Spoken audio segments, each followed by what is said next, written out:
Hi guys, আমি তো রোজ video করি না, কিন্তু করছি আজকে বাংলাদেশকে নিয়ে। ঠিক আছে, বাংলাদেশের টি-20 ম্যাচ হলো ইন্ডিয়ার সাথে। ওদের কিছু ইউটিউবার বলছে যে আমাদের হারিয়ে দেবে। আগেরবার ওয়ার্ল্ড কাপের সময় মাঞ্চু দাদার চ্যানেলটা ব্যান করে দেয় বাংলাদেশের কিছু ইউটিউবার। আর ওরা আমাদের ইন্ডিয়াকে নিয়ে যা নয় তা বলে, কিন্তু আমাদের ইন্ডিয়ার ইউটিউবার ওকে কিছু বললে ওকে দোষ হয়। খেলতে তো পারে না একটু। আবার টিমের নাম বাঘ। বাঘ না, আবার আমাদের বিরাট কোহলিকে আউট করে বড় বড় নেক্সার ছাড়ে প্রতিদিন।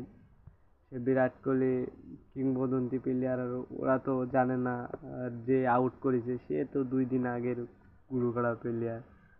আর ওর তো কেরিয়ারটা নষ্ট হয়ে গেছে অলরেডি, আর হওয়ার মতো কিছু নেই। আর ওকে জানে যে কেউ ভয় তো পায় না বাংলাদেশের